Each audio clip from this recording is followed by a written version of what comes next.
So in this video, I want to show you how to do some basic calculations for objects in free fall. If you remember, free fall is going to have gravity only acting on the object. So we're going to say no air resistance, no touching, nothing at all, just gravity only acting on the object. So we have two basic equations that we would use. The first helps us to solve for the velocity that the object would have after falling for a certain time. The final velocity is the initial velocity plus the acceleration times the time it falls. And then we have the displacement. It's vertical, so we'll use a y for displacement, delta y, and that would be by taking the initial velocity that the object has times the time it falls plus the half the acceleration due to gravity times the time squared. And so in this situation here, we're just going to be looking to figure out how far something fell. Typically we'll do it from a rest position, so our initial velocity in each situation will most likely be 0 here. So let's just look at a sample problem with this.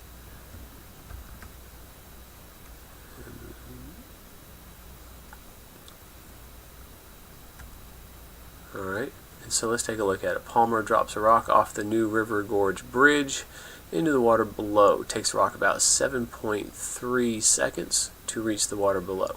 How high is the bridge? And what is the velocity of the rock just before it hits the water? So in this first video we'll focus on the how high is the bridge, and that would be our displacement like we did right here.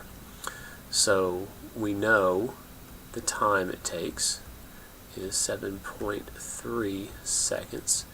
Since it's free fall, we know the acceleration due to gravity is going to be negative, we'll use 10 just to keep it simple here, meters per second squared. Right, so the negative is just talking about the fact that it's going down. Alright, so we're talking about the acceleration due to gravity here, negative 10 meters per second squared. Now we're looking for the displacement. Alright, we're looking for the vertical displacement, and we'll use the equation that's written up above here. I'll just rewrite it down here.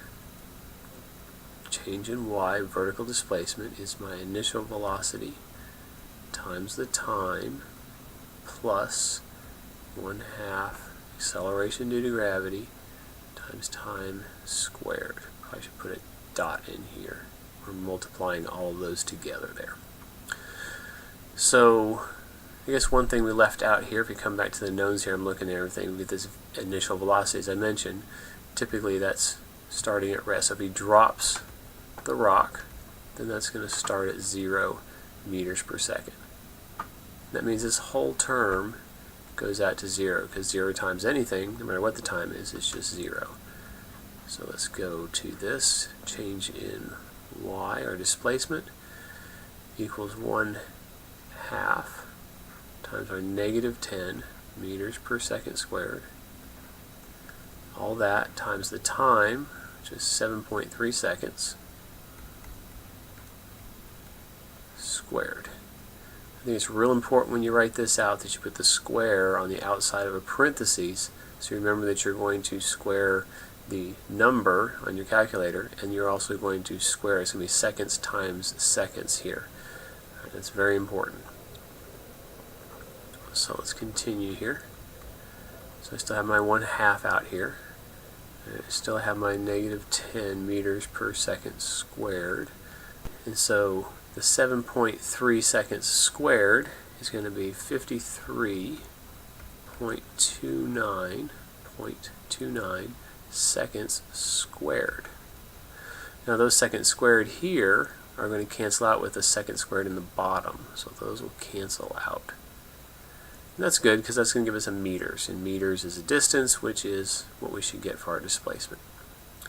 And so we can take these two terms, 10 times 53.29 is negative 10 is negative 532.9 meters. and then all of that times 1/2. That will give us then for our final displacement here a negative 266.45 meters. So that tells me that the bridge is 266.45 meters above the water. The negative just means that we've gone down from our starting position. So if the bridge is up here, and the water down there, we started off here at 0 and we went down in the negative direction. So we get a negative 266.45 meters. Now also, with these problems and everything, you can we use 10 meters per second squared here just to keep the math easy, but you could use the real 9.8 meters per second squared, and that'd be perfectly fine.